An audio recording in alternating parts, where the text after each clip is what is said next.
We are live. Yes, here we go. This is it, guys. This is it. Absolutely buzzing for this one tonight. The man himself, Mr. Kyle Falconer, View Frontman, and Drebra, and Dundee Legend, mate. Dundee Legend. How's it going, man? Good, man.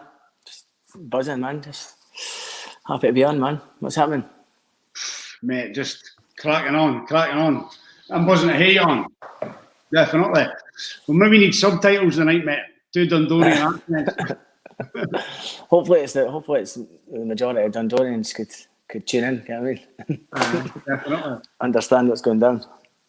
That's it. So, how have you been, mate? What's been happening? None. Fuck. I've seen them things when people ask you what's been happening. It's like, just putting the bairns to nursery and that. I've just been in Margate. I was supposed to be in America recording, but couldn't get over because of the disease, COVID. COVID carry on. But, the COVID carry on. But so I went to Margate and recorded a record, like a new solo album. So I've been doing that. Margate's not quite LA, but it was good, man. I really enjoyed it. It was the weather was damaged, so it was like just like in the water. It was good to like have a studio and actually be on the beach as well. So it was pretty cool. Margate Beach, but it was still honestly it was cool. Quality, mate. So everything been closed down in that. Obviously, no gigs, nothing. How's that been affecting you? I was kind of at the end of my cycle, you know, at the end of the tour cycle. So it would have just been like spot gigs and that. But now that I'm kind of supposed to be booking tours and stuff, there's stuff like coming in. So it's kind of like I'm just like, go for it. Like, but probably want to go ahead. So it's just like one of these things. So I'm just like, I booked a few things. You know what I mean, like a couple of festivals and that. But it's just to wait and see how it goes. I mean, it's funny because a lot of people like kind of speak to a lot of people and. I was like, they seem pretty happy like compared to what's going on. And like, I mean, it's been pretty good for me. I've not had to. I mean, apart from being in Margate there, I've not had to like do tours in a while and be away. So we were in America for like 3 months, and it was just us and me, Laura, and the kids. And then, I mean, that was great. Just getting because they're at a crucial age. They're like 1 and 3, so it's good to. Brilliant age. Kind of always feel like it's good to get a wee break. And as soon as I was away for 3 days, I was like. And I need to see the bairns. It was nearly a month, so it's hard because as they're getting older, it's harder to get away from them. So, but at the same time, I remember Noel Gallagher saying that years ago. He's always like, "Have you got?" Because it was like we've been off with the kids and that, and he's like, "He's got it done." Like, so it's like got to take advice from people like that have done it for years. Like, because I'm a bit of a fairy when it comes to it. I'm like, oh no, all the bairns, and I'm like, shake man up, get what I mean? Like, but. Nah, I can't know how you feel, mate. Can't know how you feel. So right up until the point of Margate, was it just like total chills for you? Yeah, man. I mean, even when we got back to America, there was no houses because we had sold our house and that, so there was no houses up for rent or anything. There was nothing. You couldn't even go and view a house. So we had to get like an Airbnb. So it was madness. You know what I mean? So it was like. But it was exciting, you know what I mean? It's always exciting going to a new place anyway, especially the kids are like, it's like new places to discover. So it's like, and then we moved, and we went out in the country to beside some intros and stuff, and that was brilliant. And then just trying to, but it's great, man. I love it. I didn't love COVID. I just love moving about and stuff, and always saying something to distract you. Get me? Like, no, definitely, mate. Definitely. So here, I've said a few times, man, I've been really lucky with Ken and a lot of people and being able to get guests on. But I need to give a shout out to Marco for connecting with. Marco wasn't the only person. When loads of people were trying to, do you want me to send Kyle a message for you? Send Kyle a message for you. I was like, yeah, go for it, man, because it's going to be brilliant to get him on. But also, Ken, you grew up in the same street right across the road for Janine and Beanie. Yeah, man, it's madness. It's funny because everyone's still kind of close knit. Everyone's still. I started a group chat the night, like trying to get again with 5 sides on the go, and everyone's like, it's like, I'll bust my knee and all that. And I'm not sure if I'm fit enough, and I was like, get on with it, can't we? Just take that. Like, it's just a thing, like no, because I don't know, like really work as such, and it's like. it's funny because even though I'm a songwriter, that's my job, and I'm in a band, and I've never actually thought it was an actual job. Nah. You know what I mean? It's like I do think it's my job, but I don't treat it as, it's not like, oh, I've got to. I think it's only recently I've been saying to the kids and that, oh, Daddy's got to work, and stop coming in this room. I'm trying to work, and I'm like, oh, this is actual work, like writing a song. You know what I mean? But even like trying to get, but I'm always like that to tell them, oh, let's go and bake this and bake that, and they're like, well, we're working. You know what I mean? I'm like, well, at night then, they're like, well, somebody else is working. I've been trying to get like an actual kind of like other boys who went to school and trying to get a game of football, but it's What's the back in Dundee Elk? yeah. Yeah, I've been back for a while, like. Yeah. Cool. So I'll tell you, my first memories of you, mate, right? We're sitting in Mo's, Jimmy and Kirsty's on the windy sill, playing your wee guitar, and everybody was like, "Fucking hell, man, what's going on here?" But you're never in. You must have been, what, 13, something at the time. I was maybe about 16, 17. And very quickly, things just kind of went to London. I remember coming back and you guys had hit the scene, basically. Yeah. Huh? Yeah, I think it was kind of like in Drebden and stuff, we used to hang about like the scale and stuff. It was everyone was kind of playing the guitar, but then there was at the time there's kind of a lot of drugs going about when you're kids and that, and then there's like everyone starts discovering girls in that. You know what I mean? But I think like I stuck in at the guitar, and I think Pete did as well. Webby stuck in as well. The boys in the band stuck in. Anybody that never stuck in, like, we went to bed with super glue on our fingers and like trying to proper going for it. But everybody else was like, "He's getting good," like because we're trying. Because actually, and because like we were kind of, I think one of the things was being a Beatles fan, like. You had to go full on Beatles, like be daft about the Beatles if you really wanted to learn music. That's what I thought anyway. But people that kind of just trimmed the edge were like, oh, but the Stone Roses, and I was like, I love the Stone Roses, I love Oasis, but you've got to avenge the Beatles if you want to be this good.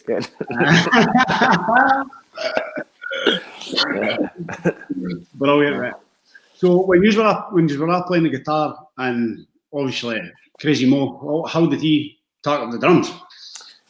So Mo was playing. Mo went to. I went to the same primary, and Webby went to a different primary. But Mo went to a different high school. He went to Harris, and we went to the Johnnies.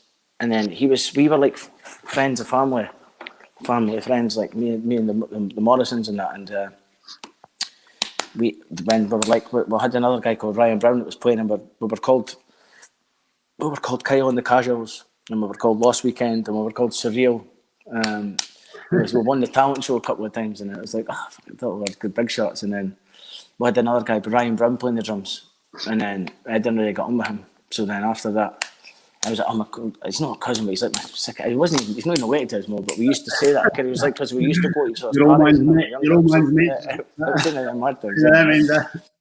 So we were like, I was like, oh, he's good on the drums, but he was like a mosher at the time, whereas we were indie kids, whatever. So it was like Clash of the Titans, but I was like, no, he's brilliant. So that was the final, that was the icing on the cake when we got Mo, and it was like, that was when we were about 16, 17. The boys maybe would have been 17, 18, so I'd have been 16.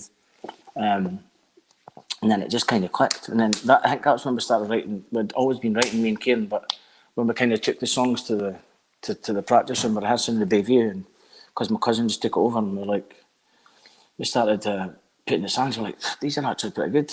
And kind of at the time, like Mo had a snare stand. He had it sitting on a pub stool, and it was like everyone was we had like cymbals taped up to loads of different stuff, and like any of the cymbals was leaning off the bar in hand because we had it. It's like madness. But it just kind of, I think after that we were all like full. Once we had heard the tunes together and saw that. We all kind of went, man, just do this. Let's go for it. It was because we had jobs, so we all gave up with jobs and that, and just went for it. It was good. Kind of, it was like there was a wee moment where I was like, "You're pretty good, eh?" This is. There was a buzz in the air, and there was loads of bands like coming out. I remember going to see the Music and like the Cribs and stuff, and I was like, "Fuck, they're not that kind of good." And I like their records, but I mean, we play better live than that. So then we kind of got inspired to actually do it because. Everyone we were meeting was like, this is a proper buzz. So we were like feeding off it, and all like, we vampires like, Was there a song that you wrote when you were playing it, listening to it, thinking, yeah, this is going to be a hit? None. I think like when we first done Streetlights, because Kieran wrote that, and then we couldn't get any buzz on it, and then he came back one day and put this bass line, dum dum dum dum dum. It was really cool. We were like, "What, did your dad teach you that? Did your dad write that?" Like, we were proper blown away, and that was like the first time, because people started singing it, and people. I remember our mate Nigel, Neil Curtis, used to come to rehearsals, and he was he was just sitting there going, "Boys, that's better than the church." We were like, "Cheers, man!" And then they started popping out. And then we had like Claudia, and we'd done like Waste Little DJs. I remember the time we wrote that, it was like, I just came in that one day, and then they were like, "Oh, let's go and play it at the gig tonight." And we just rehearsed it. So that day, and we ended up playing the song like 3 times in the set, and played Smugglers that night in the tune. And I remember thinking, this is class, because this, it's funny even thinking back, like, it's just because you didn't remember writing that stuff. I think now you didn't treat it as a job back then. It was like, kind of when somebody had a new riff or a new anything, it was like, "Oh, have you heard that?" And have you got buzzing? It's like, you're like we kids in a sweet shop, like, "Oh, have you heard this?" And you'd want to play your part. And now it's like, there's a system to it. You know what I mean? You go like, "I've got this new tune, I'll wait and record, waiting to get in the studio," and that. And it's like the studio. Fucking every country granny's got studios now in their shed. You know what I mean?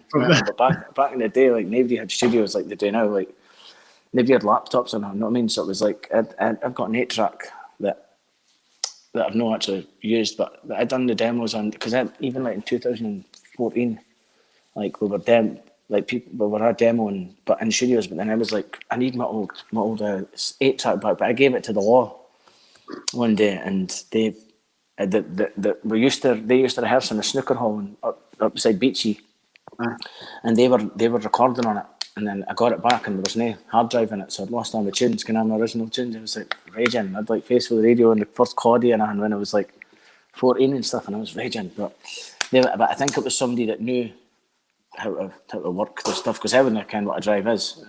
Somebody screwed in and took it. So somebody in Dundee's somebody's got it. But it's just the original things that I wrote them on. But kind of that time, I'm trying to sing like pure, like Beautiful South. Your face for the radio, because at the time you didn't really find your voice once you start playing, because you're not sure if you want to be Paul McCartney or if you want to be like Joe Summer or what. So it's and then all of a sudden just plop, you just find your voice, and it's like and here it's unique to you, mate. It's like when you hear your voice, it's like it's you singing. Yeah, nice one, man. No, 100%. But yeah. You're going to gigs. Dundee was on fire back then, wasn't it? Dundee was on fire. Yeah, it was mega. I mean, everyone, like even the industry and that, still talk about like back in the day when Dundee was the place to be, and it was like you had like every publisher and every record label coming up here, and just because once we kind of kicked off in bands like the Law and Love It Anna and stuff, there was just a buzz, so everyone was coming up to see what was going on.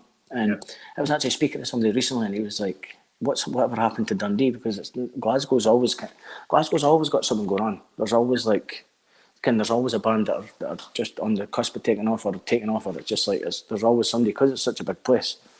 But Dundee was kind of going great for a bit, and it's kind of fell away. Like what they called model aeroplanes were doing really well, and then they kind of stopped. And it's kind of it comes around. It's just one of these things that it's just buzzes, is it? But like, there's a proper venues and stuff like that as well, mate. Like the Doghouse going and things like that. Oh, yeah.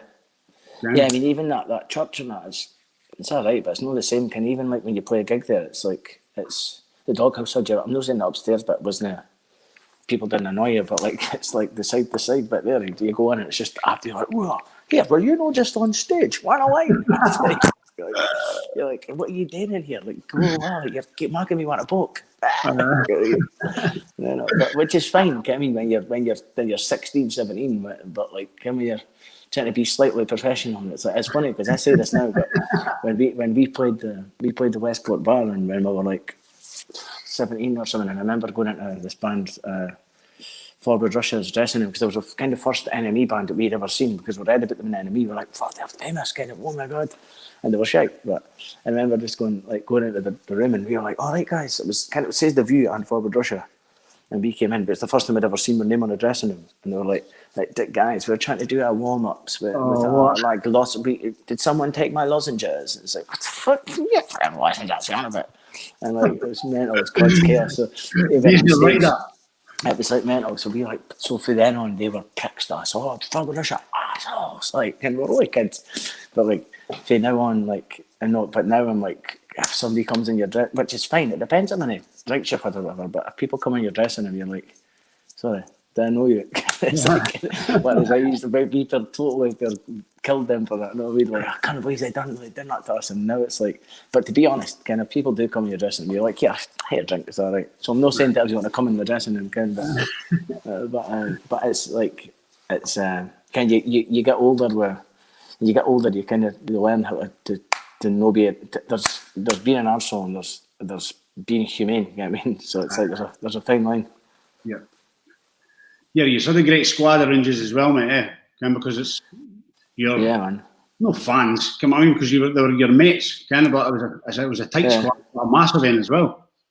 I think that was partially like how we started getting interest, because every place we went, it was a weird one, because ironically enough, we were getting interest, but we were getting banned for every place we were going. You know what I mean? So we were bringing in these big squads of buses, and they were getting bigger every time. You know what I mean? And then, but I mean, we got banned for the Twat Arms, and then by the time we'd got outside to go on the bus on home, and it was like, and they were like, no, you're actually banned for Perth. I was like, what have we done? We just come off stage. It went, you lot are banned for the whole of Perth. And it was like, well, how could you do that? And they're like, well, because we spoke to your manager, we've got all your addresses and your numbers, and if we see you, and I was like, nonsense. But he was like, no, it's true, you're banned from Perth. And it was like, and then there was kind of, I remember like, we got like I'd fell asleep when I was in a travel lodge, and I was running a bath. It was a genuine mistake, but kind of think, oh, that's that Falconer for the view thing, and he's rock and roll again, trying to afford hotel rooms. But I fell asleep, and just mind the next day, just boom, boom, boom, a big TM, like just going mental. Open the door, and I'm like, oh, what have I done? And he's like, so I'd flooded the bath, and I thought there was a party going on, but I went in the next door and went to sleep in Mo's room and left my room because I couldn't get another room. And I just woke up and I just go mental, saying, fuck, you've got to get your shit, we've got to get here, and flooded the whole flare of the thing, because I'd left the bath on, and like I had the key, so it was like one of these kind of, it wasn't like a thingy lock, it was a lock, like an actual key. So they were like, I don't have another key to get in, so I had to break the door down, and it was like flooded on the floors, and it was on the radio and shit, like saying, oh, they're banned from every place. So I was like, well, dang it, that's nonsense. And how could you be banned for the travel lodges? So like, a few days later, I went to go in, and I was like, oh, guys, check in the hotel, please. It's like, is this you? Took a picture up. You're not getting in. I said, go, you bastard. But I've been at the travel lodges since then, so I think the bans do lift. Brilliant, mate. No. So when things started to take off here, how did you deal with that, Kel? To be honest, there was that much stuff going on. Like back in the day, it was we kind of took it in our stride. You know what I mean? It wasn't like, I think the people like our manager especially, and like James Endicott and these big Mike Smith characters, they were blowing smoke up there. So you thought you're just like whatever. I mean, you were just told you were the best, and everything was great, and you were getting money thrown at you. So you weren't. There wasn't really any. Cause there wasn't any nerves on man. It was only like after, like, I mean, once you start caring it for so long, and then you kind of, it's because back in the day when we used to do like splitter buses. I remember the first tour we done, it was like 58 dates, and it was like 4 days off. Because I remember them saying that you need days off, and we were like, nah, we're kids. We're like, we didn't get hangovers. We didn't need this, right? And it was like 58 dates, and it was maybe more than a few days off, but it wasn't much. It was mental.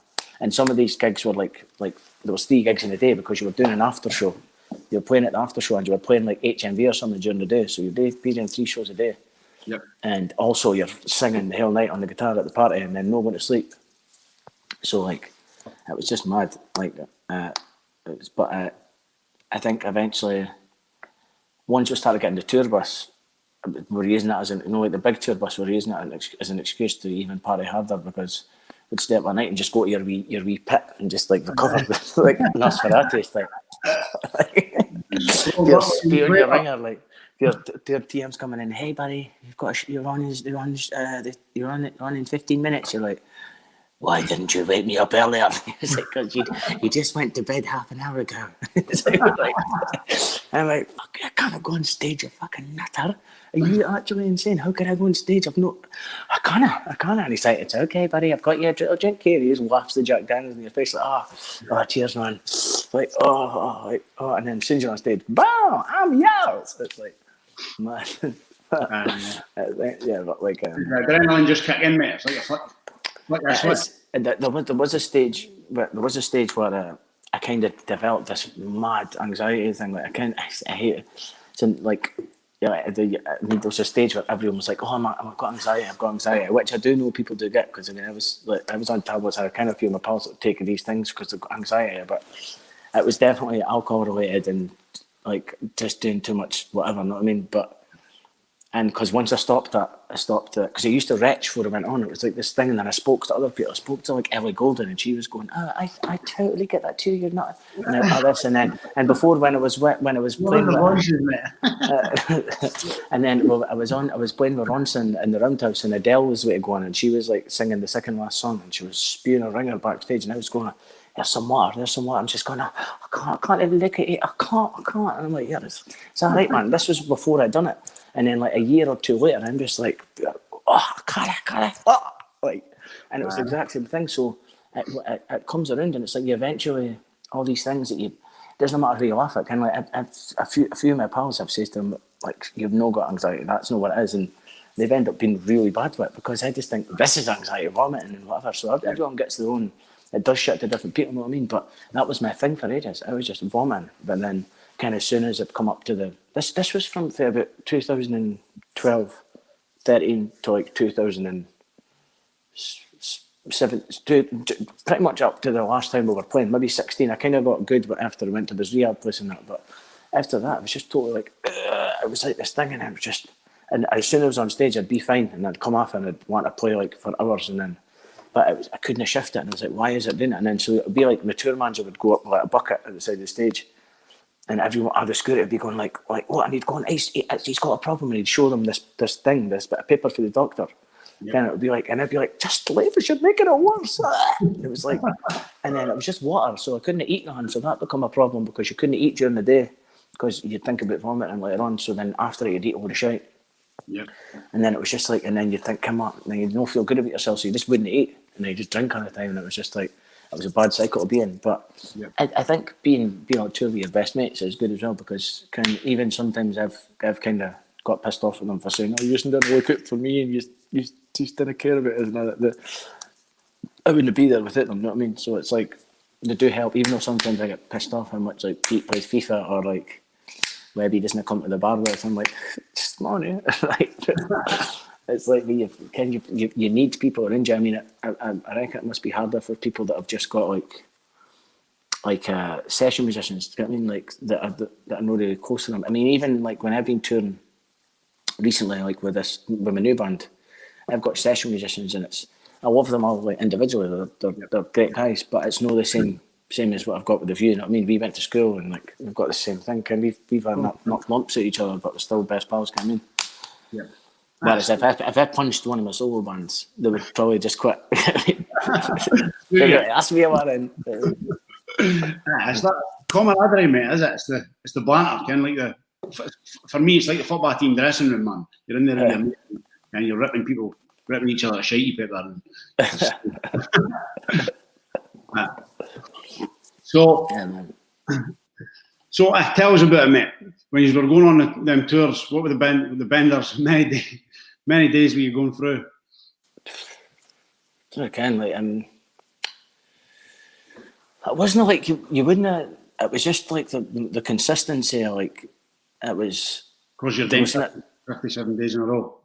So like then, like when we were like 18. So that was like 18, 19. So we were just invincible. When I say invincible, it wasn't invincible because I'd fall asleep on stage sometimes and that. But like some of the, I think now like when we were doing the big tours and that, because you would kind of stopped even like. When you go to the pub, you just go to the bus and just, that was your domain. I mean, you're just like, but I mean, it was nothing bad. But I think when you get even you get. I mean, I'm pretty good. I don't really get hangovers anyway. Like, I've never really got them. Like me and my sister are immune to them. No, one of my sisters, my other sister's really bad, but we didn't really get it. So it's like, but even then, I think it's the more if you do it every day and you're trying to sing and you're smoking like just like a maniac and that's not even the problem. It's the singing. My favourite thing in the world is going back to the bus and doing 9-part harmonies to Mamas and the Papas, get what I mean? And if nobody's singing, they're getting poked in the side. I'm like, come on, you get singing, Ken. And I'll be like, and it ends up just me sitting on the bus singing and like, nobody loves me. It's like that's just the way I get when I'm on tour. It's mad, but I've grown out of that kind of being to see people and that. Like, but for a while it was just like blaring the music, and because they went to bed, I would just be like blaring the band of music, like what's it like to bed, like blaring it and then locking the back door. And they'd be like, fuck it. And it'd be in my big lunge, just like, fuck yous. You know? Like, just for giving it wildy, man. Like, it was like, that's just for days and days. And it was like the same thing. And you always start a tour good, and you're like, right, I'm going to definitely just stop the drinking so much and that, and just go and see people and make sure it's a good show. And then you get like 4 good shows under your belt, and you're like, this is years ago, Ken, but there was a while where it was just because it was so mad. It was just like, even here in the View on Fire roar, you can't do that. You'd go, as soon as you go on stage, it was just chaos. No, it was like people trying to jump on, grab on your stuff, people grab on your hair, like fucking hell. It was mental, Ken. Mate, I remember being in Tea in the Park gigs, mate, and I was just going.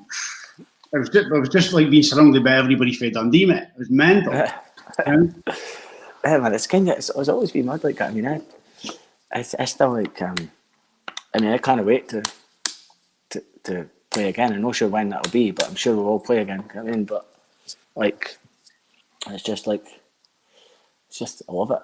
It's cool because it's gave people a chance to go away and do their own thing, and kind of got some tunes off my chest, and it's kind of just like, it's one of these things where sometimes you just didn't want other people involved with your stuff. It's just like, but then I kind of done one record when it was just me playing everything, and I was like, oh, this is so cool. And I've got kind of, it's like a spoiled wee kid, get what I mean? I'd done it and I've played everything and I've produced it, and I thought, well, it's not as great as I thought it was going to, not as great as I thought I'd feel after I'd done it. Yeah. I'd rather have other elements in it. You know what I mean?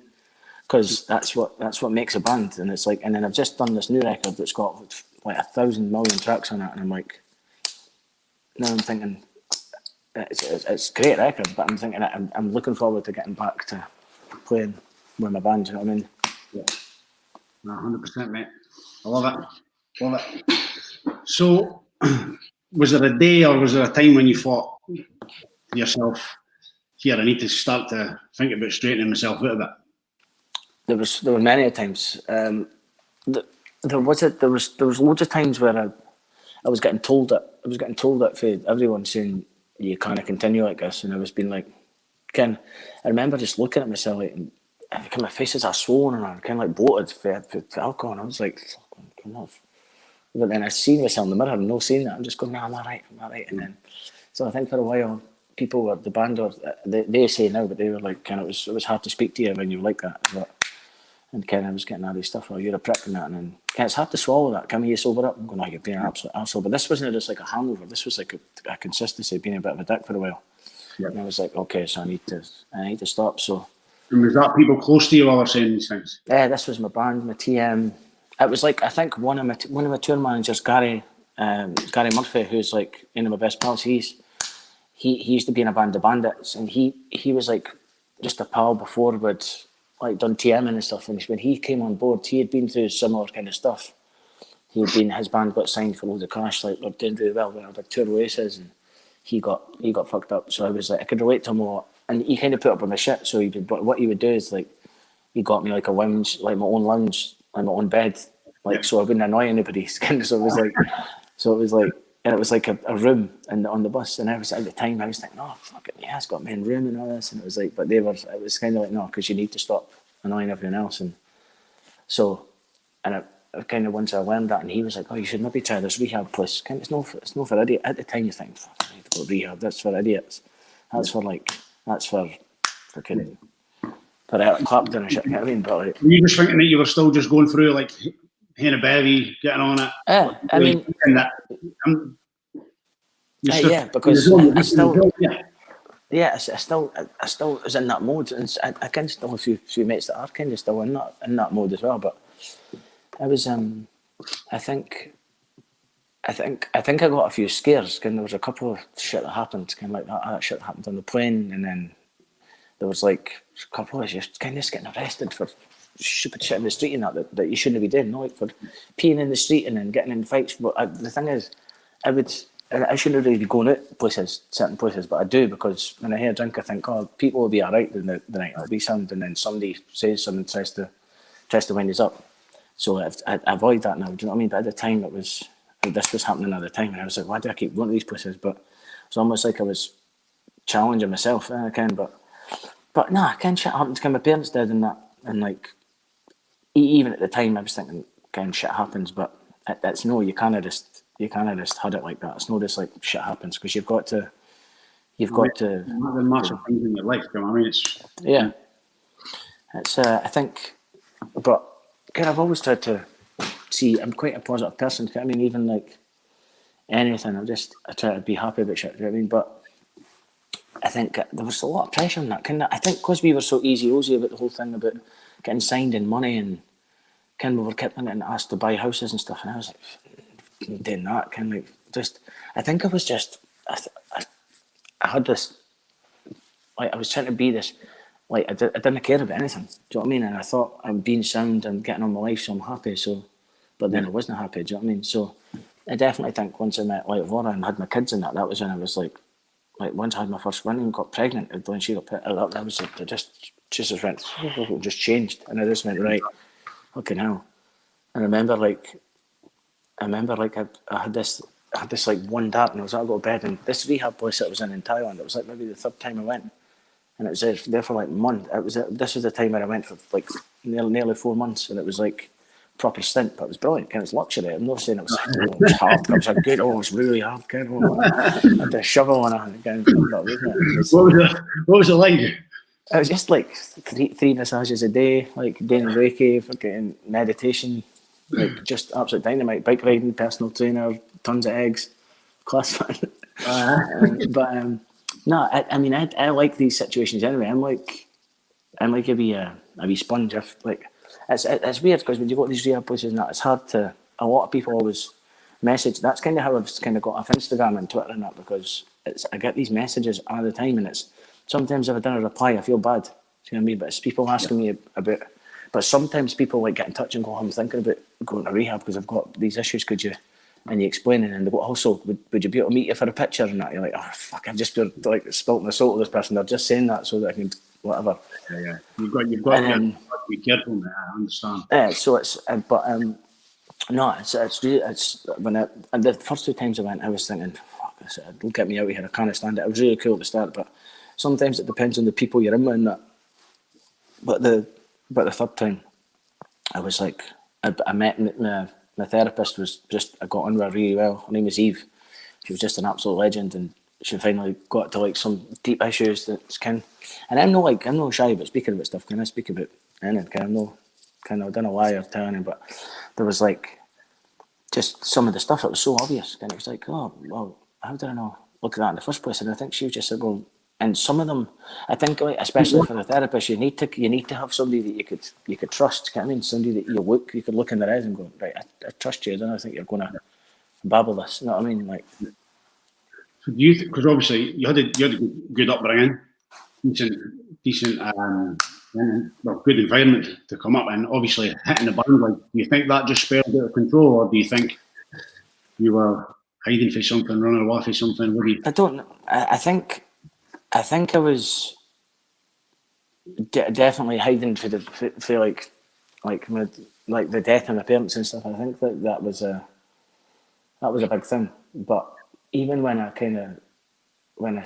sussed out that was kind of the problem. But I think like when you're there, the thing is, alcohol's never going to help, is it? It's like, or drugs or anything, nothing's ever going to help. It's like, and if people say it, they could say it a million times, but it's only going to mask it, and it'll get worse at the end when you get sober. And it's like, it's so true, but You've got to do it until you come to the other side. You've got to. I had to go through that and keep on being a nutter, or being like the stereotype that people want me to be. You know what I mean? It was like, and I got pure slated for it for years, and it was like, well, I'm not that guy anymore. You know what I mean? So, thing is, like, you've just got to.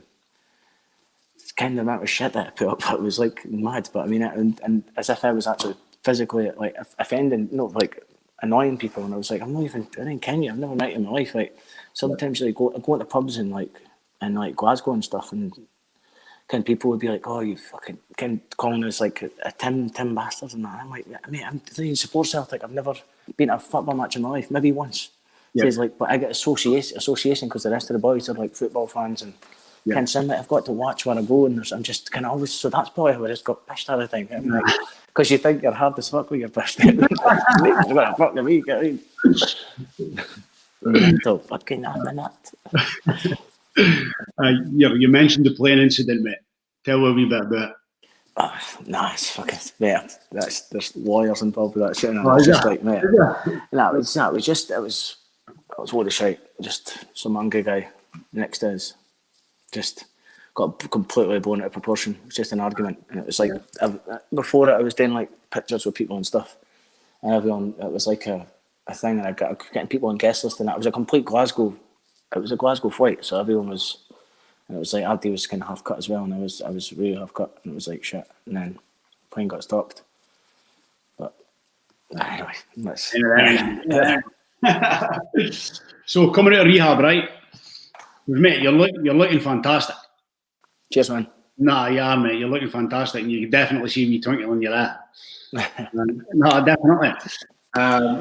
Dave McLean was commenting on a wee promo post that I put up the other day, and he's like, he reckons you could be a comedian. You're that funny, mate.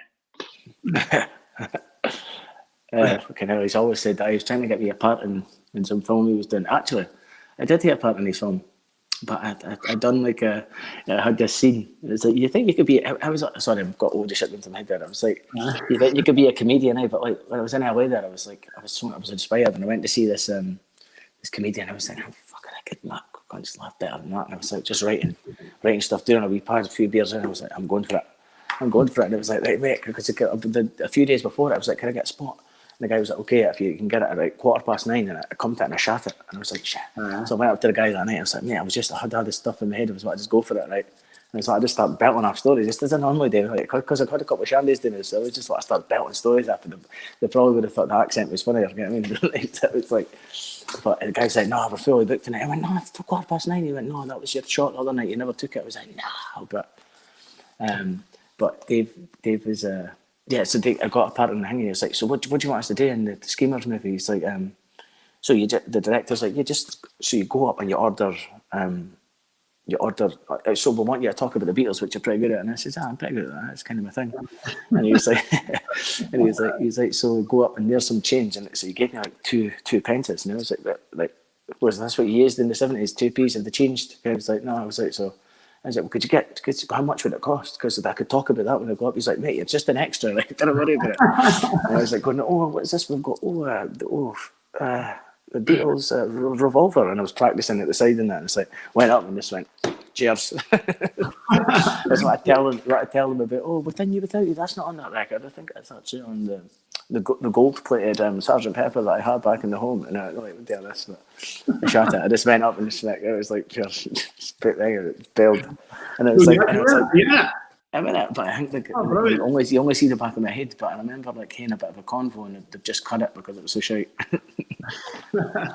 He's actually coming on. He's going to come on next week. A few days before the Steelers pitch the cinema. Oh, brilliant! Love Dave, man. I think he's coming. Is he coming to Dundee? Is he? Yeah, mate. So I think he might be on his way round about now. Oh, nice one. Round about now. Yeah, sweet, man. So when you came out of rehab, mate, is that the time when you went solo? Was it same time? Yeah, that was like one of the things that. So you've basically got to go through. So anybody's ever been to rehabs and that before will know, but you kind of go through other people that you've pissed off for a start. So you didn't start like just reaping the rewards straight away. You've got to go and kind of and stuff that that you've just put down as whatever. Kind of, there's a lot of stuff that my sisters have told me that I've said and done that was really like, I'm really sorry, like, Yep. and it was hard. And then you've got to apologise to people, and it's hard for them because some people don't want they don't want to see you apologising because they already know that you're sorry. Yeah. But you've got to do it. So like for stuff like I had to like phone up old managers, old people that worked for old crew members, like just kind of. I wasn't just like sorry. Kind of I was totally in the zone. So I was like, kind of I was greeting and shit. And I'm like, well, I can't believe I treated you like that, and I need to get this just. Kind of never, kind of people really accept it. Kind of like, well, kind of thanks very much, and I'm glad you're doing better. And I've seen these people again. They're like, fuck, I can't don't worry about that. It's like as long as you're doing good, and it's good, and it's rewarding. You know what I mean? Definitely. You're saying sorry, but you're all just throwing it out there. You're telling them why you're sorry as well, mate. It means something. Yeah, exactly, man. But yeah, I mean, what were we saying again now? Just about going solo. Oh yeah. So that was one of the things I had to kind of apologise to the band because like one of the last tours we done had I remember it was we're in Hull and somebody gave me like I had a real sore head because we were doing backflips off the bus and I like split my head and I had to get it like glued shut because you could it was that wide. It was like I remember it and somebody gave me I asked for a painkiller the next day when I was at the pub and we were on the stage in like an hour and a half and somebody gave me some dodgy morphine thing or whatever it was. So I took 2 of them and then like passed it on the stage and everyone was going mental, booming and shit. And it was like, fuck. So then I kind of came to and was like, good show, boys. And they were like, are you fucking serious? What? Good show? Are you kidding me? It's like, you just have to get it off stage. And that was a shocker to me because I was like, what? Yeah. So and this was a genuine thing. So I went out looking for the guy that gave me these things and that because it was just he went, he seemed like a decent guy. He was like, do you want a drink? And he got a picture and that. He went, I've got a couple of paracetamol. So I went, cheers. Kind of like just being half cut and I took him and I was like, you're mad. It was like crazy. So to the manager, I went to find him and everything. But yeah, so at the time, so I had to apologise to the band and stuff. And I said to them, I'd like to just, I've kind of always wanted to do it, to go solo. Kind of, it's nothing against the band, it's nothing against everything. There was a few songs that never made the last View record that I wanted to do. And it was kind of like, so it was either do them on my own or just didn't do them at all. So I done that, and I thought it was a good time to have a break because we were. So I mean, it was just like, and then everyone agreed. You're growing, you're getting older. So you need that space. Yeah, and I think like it was good. I mean, Pete, everyone's like doing good. No, I mean, Kieran's like yesterday. Shit hot, like, did you speak to him yesterday? I seen him yesterday. Oh, cool. What was he in today? Just on the Perth Road. He was cool. Just outside Benjamin Barker's. He was heading around the town for a few beers. Nice one, man. Sorry, man. What were you saying? I can't mind. No, but it's good. Like Abdi's kind of went and done their own thing and just got their heads clear. You know what I mean? Yeah, it's good, man. But that was at the time. I just says I've got to go and just got to do this, man. But like, it's just a wee thing. I just think because you're with people for so long, it's like being with your partner and saying, I want to see other people. You know what I mean? That's what it was like. You know what I mean? It might not work out. It sounds like a good idea, but it's not a good idea. You know what I mean? So what have you learned going on your own?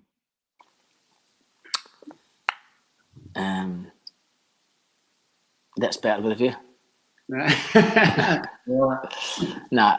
It's, do you know what? I see when I play my own stuff, there's more space because it's I could hear like the music more. Right, the view's quite loud and mad, but because we've played them songs for so many years, we're like we could just do it with our eyes shut. You know what I mean? It's like we're all gelled together. But I think I just played solo again. It was like starting as a kid. It was like kind of get a new band and learn how to play, and there's like nerves come back again. And it's like, oh, what's this? And kind of getting excited the first time we nail a song and that. It's like, oh, this is cool. So, but I mean, it's cool. I mean, even like if you go back together and stuff, I'll always look for something else to do. I'd like to play like another artist. You know what I mean? Like be in a band with another. Yeah. Like, because even though I'm in a band with other artists, they're not actually. It's still just my songs I'm doing, and like they kind of take direction. Whereas I'd like to have another. Obviously, I'd love to do the few stuff, but I mean, like to have like another like that song I done with Pillow that time, and that, like where you've got like two artists and you've got like a band behind you. I'd like to do that. I've spoken to a few people about it, but just like I do that in 2 years down the line. What is it like going in and working with like another frontman or like another singer-songwriter like that, or even like some Mark Ronson as well?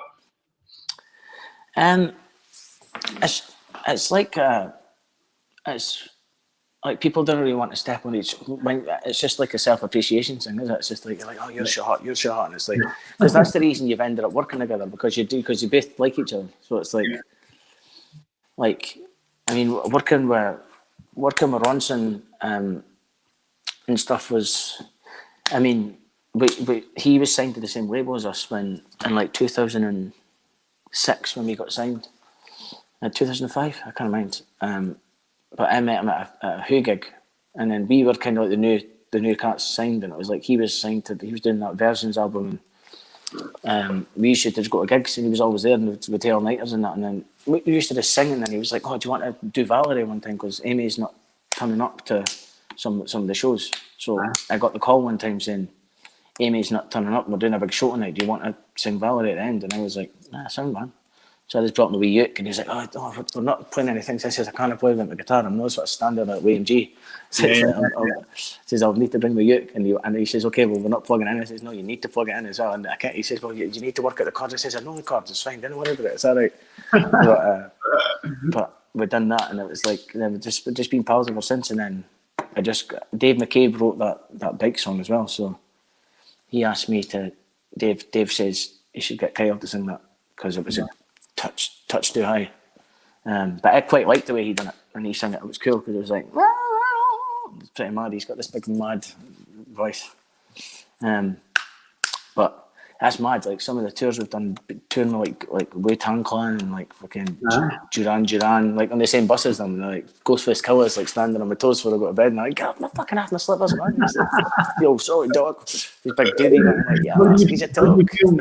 How do you feel in that kind of environment? Do you think, what the fuck's going on here? Or is it just like... To be honest, you kind of get over that once you go into the world. I mean, I shot myself when I met Paul McCartney. I still would shit myself every song. But I mean, first time I ever met like the Oasis boys and that was blown away. You know what I mean? But once you get to know people, it's like I think it's because everyone's the same. Everyone does the same job, so it's like kind of if you went to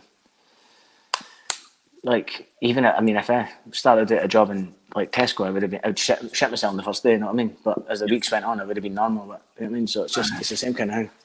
Any clash of the egos? Any big egos? No, really. Kind of get asked that a lot, but it's the people that are dicks. It's you're kind of warned of the dicks, so you stay away from them. So you don't people that are dicks in the industry don't really speak to people. So the majority of people are pretty sound, especially this day and age as well. I mean, back in 2007 and that, there was always rivalry with bands. It was kind of cool, and the NME was a big thing. So they made that happen. They would be like, "Oh, they were calling you an arsehole." They're like, "Oh, the guys at teams are shite anyway."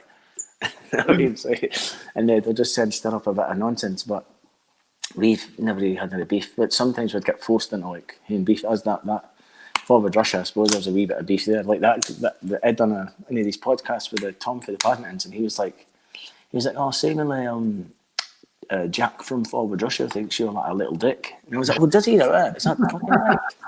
And then he's like, "No, I didn't say that. Did you talk the bait? Go right in? No, I did, but he's like, "No, I'm just kidding. And I was like, "Oh, I can't. I'm only joking." And I was like, "Fucking Casey's number." I'm like, no, it wasn't that. But I listened back to the podcast. He was going, I mean, he's probably like, I don't know, like 24 or something now. And that was like 10 years ago. I was like, he's like, he's so young. And he's like, he looks like a little toad. I was like, "Oh my God." Yeah, mate, you've got that accent dialed, man. That's years of touring for you, man. What was your best gigs, mate?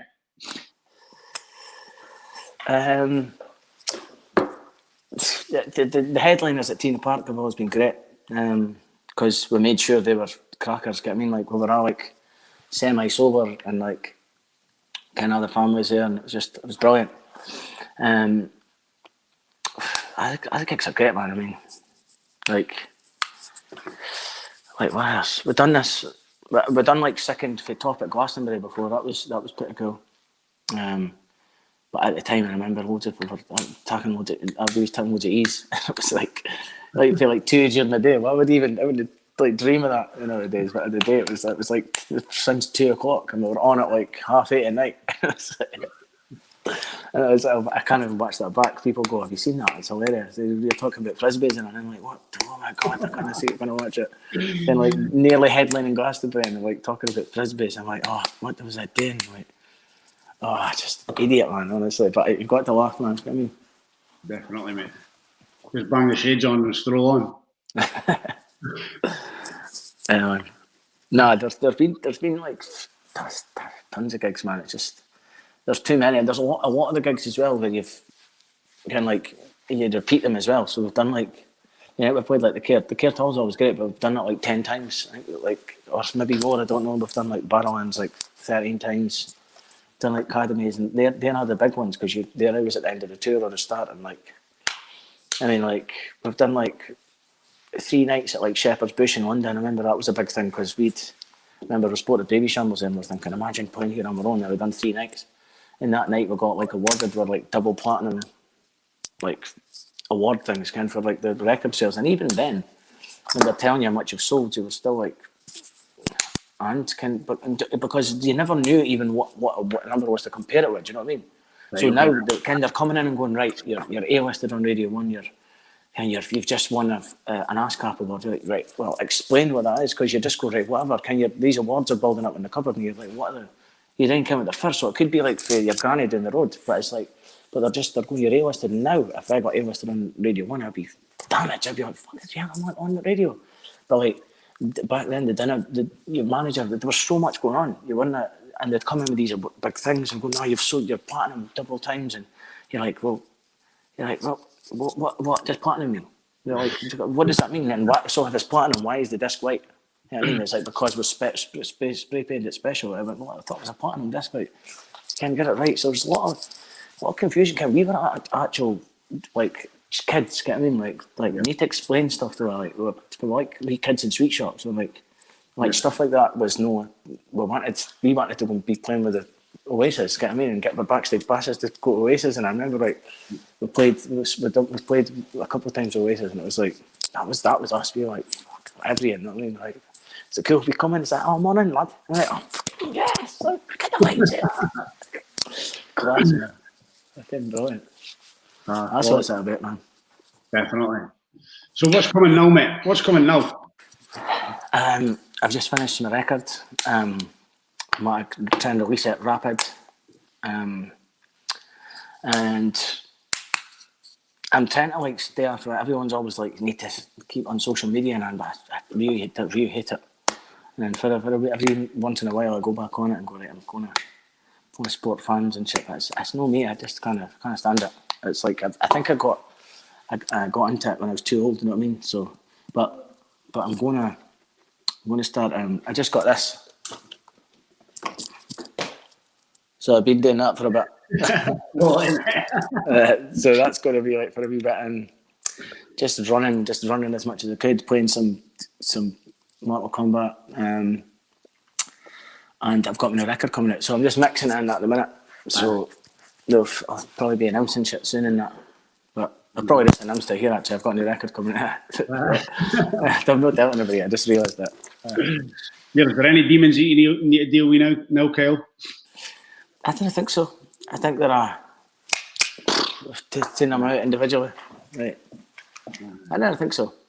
There's always demons, man. Always. There's never. You're never going to have a complete clean slate. But I think once you have kids, it's like you're second in line, so it's like nobody cares. And then wedding cares about anybody else but my kids. So, yeah. And Laura as well. she's that. So yeah, man. It's like getting up on a daily basis, man. My brain's ticking, going wild. So I've got to go out and train. Once I've got out there, got a wee training session under my belt, just like gives me that wee bit of clarity for to attack. You know what I mean? Man. What time do you get up for your training? Just now, I've probably been learning a wee bit later, back at 6. Right. Back at 6, but if I do get up 5:30, training for the back at 6, finished for 7, then it's like, because the bearings are just getting up then. You know what I mean? You've been out, you've done your training, you're feeling crystal clear in your head, and then I just feel like I attack the day better, mate. Aye. Oh, I'd like that, but like, see, it's my bearings at a certain age. I need to go to bed at like 9 o'clock or something if I was doing it. And you just get a couple of minutes to yourself, and then it's like bedtime. So I wouldn't have got any time to play Mortal Kombat. What are you thinking about bringing the kids up, mate? Dundee, probably. Huh? Just because kind of been every place. I always thought I wanted to live in London. I was there for 8 years, and it was like, I'll still like the place. I mean, but it's just when I lived in that, I didn't. I just wouldn't want them hearing one of their accents. Although I love one of their accents, but I just wouldn't want my kids having it. That's mad because we've looked at living loads of places, so it changes at the time. But I think now the kids kind of got nursery and that, so need to be settled because it's no fair, is it? Moving a bit like maniacs. Nah, cool, man. Cool. Well, Kel, here, it's been an absolute pleasure, mate. Spot on. And here, I appreciate you giving up your time and coming on and just catching the breeze. And enjoyed it, man. So, guys, there's loads of comments came in, mate. Too many to go through, but I'll scan them when we come off. Right. Get back to people. But here, mate, greatly appreciated, man. Wish you all the best and exciting stuff coming in. Spot on, Chief. Superb. See you soon. Have a good one.